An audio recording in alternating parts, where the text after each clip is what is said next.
কোন পীরকে সেজদা দেওয়া যাবে? কোন মাজারে সেজদা দেওয়া যাবে? কোন মসজিদকে সেজদা দেওয়া যাবে? কোন গাছকে সেজদা দেওয়া যাবে? কোন ফেরেশতাকে সেজদা দেওয়া যাবে? কোন ইমামকে সেজদা দেওয়া যাবে? এমনকি স্বয়ং আল্লাহ পাকের কাবা ঘরকেও সেজদা দেওয়া যাবে না, যাবে না। একমাত্র সেজদা পাওয়ার উপযুক্ত মালিক আমার আল্লাহ। কে? ওয়াসজুদি ওয়ারকাই মা'আর রাকিঈন। আল্লাহ পাক বলেন তোমরা আমাকে সেজদা করো, আমাকে রুকু করো রুকুকারীগণের সাথে। একমাত্র সেজদা পাওয়ার উপযুক্ত স্রষ্টা, উপযুক্ত মালিক কে? যদি কেউ পীর সাহেবকে সেজদা দেয় জায়েজ না না জায়েজ? যদি কেউ গাছ মাছকে সেজদা দেয় জায়েজ না না জায়েজ? খবরদার, আহলুস সুন্নাত ওয়াল জামাতের সঠিক আকীদা হলো একমাত্র সেজদা পাওয়ার মালিক আল্লাহ। কে? যদি আল্লাহকে বাদ দিয়ে অন্য কাউকে সেজদা দেয় বুঝবেন সে বাতিল। সে কি? সবাই বলুন কি? বাতিল। নূহ নবী বললেন একমাত্র আল্লাহকে সিজদা করতে হবে।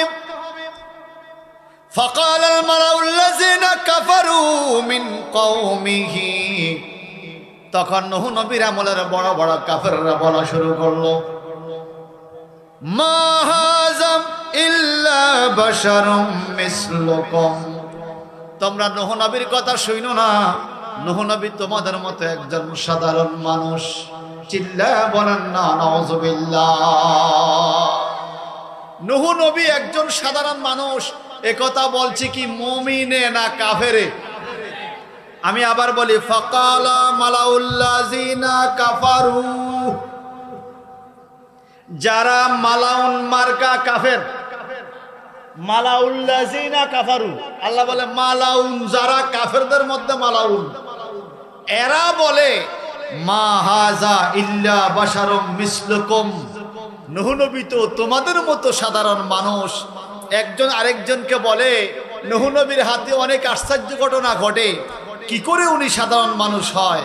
এখন আরেক নেতা আবার বুঝায়, কি বুঝায়? ইউরিদু আন ইয়াতাফাদ্দারা আলাইকুম ওয়ালাউ শাআল্লাহু লাআনজালাল মালায়েকা। যদি আল্লাহ পাক তোমাদের উপরে কোনো দয়া করত, কোনো রহম নাজিল করত, আল্লাহ কোন ফেরেশতা পাঠাইয়া তোমাদেরকে ইসলামের দাওয়াত দিত। মা সামি'না বিহাযা ফি আবাইনাল আউয়ালিন। আমাদের 14 পুরুষ বাপ দাদা কেউ শুনে নাই মানুষ আবার নবী হয় কেমনে? ফেরেশতা না নবী হবে? মা হাযা ইল্লা বাশারুম মিসলুকুম। নূহ মাত্র তোমাদের মতোই একজন মানুষ ছাড়া কিছুই না। আমার আল্লাহ বলে নূহ নবীকে সাধারণ মানুষ ফতোয়া দিয়েছে, কোন ঈমানদার মুমিন মুসলমানে না। ফাকালা মালাউল্লাযিনা কাফারু মিন কওমিহি। নূহ নবীর জগতে, নূহ নবীর বংশধরের, নূহ নবীর এলাকার সম্প্রদায়ের বড় বড় কাফেররা বলছে নূহ তোমাদের মতো একজন সাধারণ মানুষ। এখন বর্তমানে বড় বড় টুপি দাড়ি ড্যাগ দেখছি হান্ডি ভাতের লোটা বেদনা দুধনা তত্রা লইয়া পুরা দেশে গুইরা গুইরা বড় বড় নামাজের কথা বলে, কপালে 4 ইঞ্চি দাগ পালায়, আর কয় নবী আমাদের মতো একজন সাধারণ মানুষ। আমি বলবো তুই কাফের না হইলেও তোর কথাটা কাফেরের মতো হইয়া গেছে। কোন যুগে কোন মুসলমান আমাদের নবীকে সাধারণ মানুষ বলে নাই। যারা বলছে এরা ছিল বড় বড় কাফের। কথা কার? আরো জোরে বলেন কার? এরা নূহ নবীকে আমাদের মতো মানুষ বলার কারণে আল্লাহ পাক এদেরকে কি করলেন? আল্লাহ পাক বলেন ফাআওহাইনা ইলাইহি আনিসনাইল ফুলকা বিআয়ুনিনা ওয়া ওয়াহাইনা ফাইজা জা আমরুনা ওয়া ফারাত তান্নু ফাসলুক ফিহা মিন কুল্লি জাওজাইন ইসনাইন ওয়া হালাকা ইল্লা মান সাবাকা আলাইহিল কাওলু মিনহুম ওয়া লা তুখাতিবনি ফিদ দুনিয়া যালামু ইন্নাহুম মুগরাকুন। চিল্লায়া কর নাউযুবিল্লাহ। আল্লাহ পাক বলে যখন বলছে নূহ নবী আমাদের মতো মানুষ, আল্লাহ আর সহ্য করতে পারে নাই। আমার আল্লাহ নূহ নবীর এই এলাকার মানুষকে পানিতে ডুবিয়ে মেরে ফেললো। নাউযুবিল্লাহ বলেন। কেন?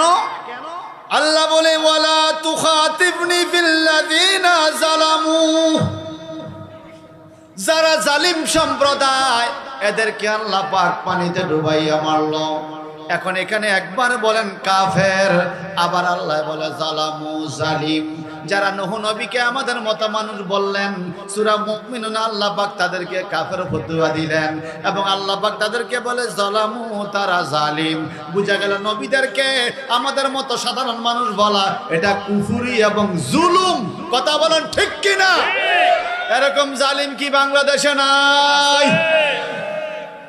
নবীদেরকে আমাদের মতো বলা এটা শুধু নূহ নবীর যুগের কথা নয়, আর বহু যুগে এরকম প্রচলন ছিল এবং এই প্রচলনটা কাফেররাই করেছে। যেমন আরেকটা উদাহরণ আপনাদেরকে দিচ্ছি, ফারসালনা ফীহিম রাসূলাম মিনহুম আনিবুদুল্লাহ মা লাকুম মিন ইলাহিন গায়রুহু আফালা তাত্তাকুন। আমার মাওলা কারীম সূরা মুমিনুনের 34 নম্বর আয়াতে বলেন, নূহ নবীর আমলের পরে আমি অনেক নবী রাসূল পৃথিবীতে আরো পাঠাইলাম। ফারসালনা ফীহিম রাসূলা, অনেক নবী রাসূল পৃথিবীতে পাঠাইলাম। এই নবী রাসূলদের দাওয়াত ছিল এরকম, আনিবুদুল্লাহ মা লাকুম মিন ইলাহিন গায়রুহু আফালা তাত্তাকুন। আল্লাহকে বাদ দিয়ে অন্য কারো ইবাদত করা যাবে না, শুধুমাত্র আল্লাহর ইবাদত করো, আল্লাহকে এক বলে স্বীকার করো। এদের মধ্যে অন্যতম একজন নবী ছিল হযরত শুআয়ব নবী। শুআয়ব আলাইহিস সালাম বলেন, আফালা তাত্তাকুন, যদি তোমরা খোদা বিরু হইতে চাও, আল্লাহ ওয়ালা হইতে চাও, তাহলে আল্লাহকে মানো, আল্লাহ এক বলে স্বীকার করো। এই কথা বলার পরে শুআয়ব আলাইহিস সালামের যুগের কাফেররাও শুআয়ব নবীকে কি বলছে আপনারা একটু মনোযোগ দিয়ে শুনেন।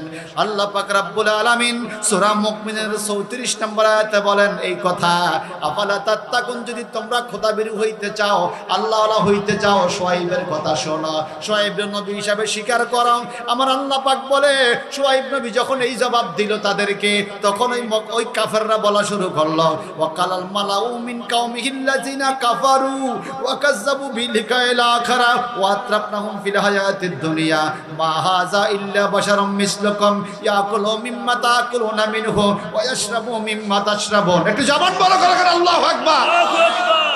গভীর খেয়াল করে শুনতে হবে, শুআয়ব আলাইহিস সালাম যখন বলল আল্লাহকে মানো, তখন শুআয়ব নবীর দেশের কাফেররা বলা শুরু করলো, ওয়া কালা মালাউ মিন কাওমিহি, তার সম্প্রদায়ের বড় বড় কাফেররা বলা শুরু করলো, আল্লাযিনা কাফারু, ইতিমধ্যে যারা কুফরি করেছে, ওয়া কাযযাবু বিলিকাইল আখিরা, আল্লাহকে এরা কাফেরও ছিল এবং পরকালে আল্লাহর সাথে দেখা করতে হবে, আল্লাহর সামনে দাঁড়াতে হবে, এটা তারা অস্বীকার করত।